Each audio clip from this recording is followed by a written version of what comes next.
What's up, book nerds? My name is Tara and this is my TBR for Nonfiction November.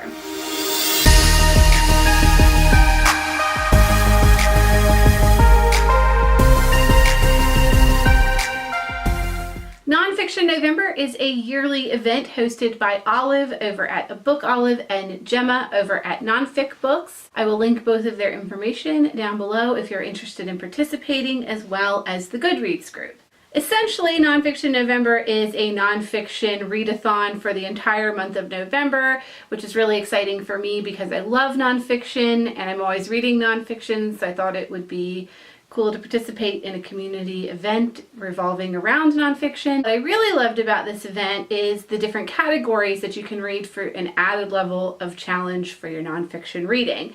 And what I loved most about these categories is that they are very open-ended. There are 4 categories you can read in for this event. They are love, home, scholarship, and substance. The cool thing about this is that the categories can be very broadly applied because they are such big terms like love. That can mean books about love or books about things that you love. So I was able to find 4 books, and here is what I plan to read. For the category of home, I want to read Coming Clean by Kimberly Rae Miller. This book is the memoir of the daughter of a hoarder.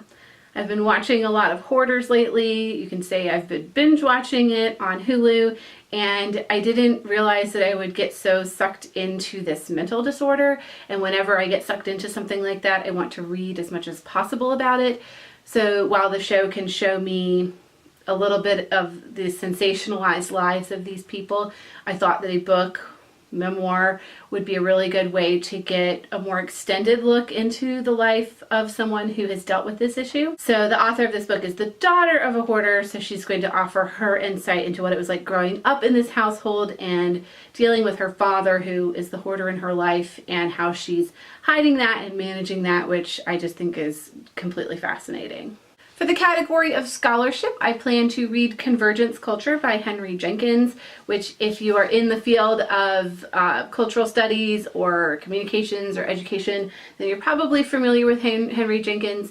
But if you're not, he is a scholar whose work is very foundational to the work of my dissertation, and Convergence Culture just looks at American popular culture and where old media and new media have collided. So a good example of this would be fan fiction, where you have the old media of television colliding with the new media of writing stories online, which obviously has a lot to do with BookTube and the work that I'm doing. So I've read parts of this, I've definitely cited parts of this, but I've always wanted to read it in full, so I plan to read that this month for my scholarship task. For the category of substance, I plan to read On Writing by Stephen King, which I probably have said I'm going to read before, but I think this is the perfect time to read it because I am about to start writing on my dissertation, and because writing is full of substance, I need to fill the pages with substance. I need substance to my work.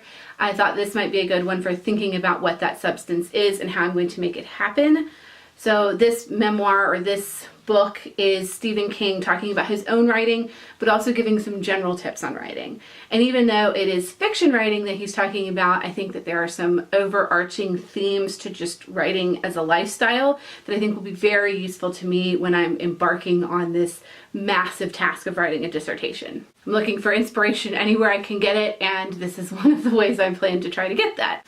And finally, for the category of love, I plan to read Honor Girl by Maggie Thrash. I was struggling with the category of love because there were both a ton of things that I could pick and also nothing really that felt pressing on my TBR.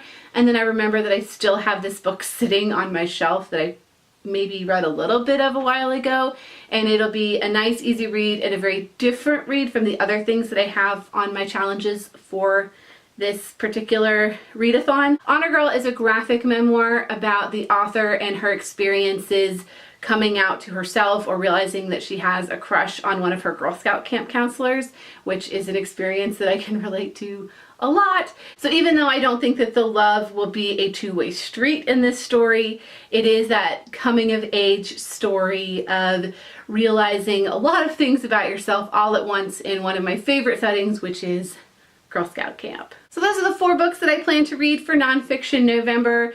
I love nonfiction. It's always been one of my favorite categories to read, not just since I've been a booktuber and a book blogger, but for my entire life.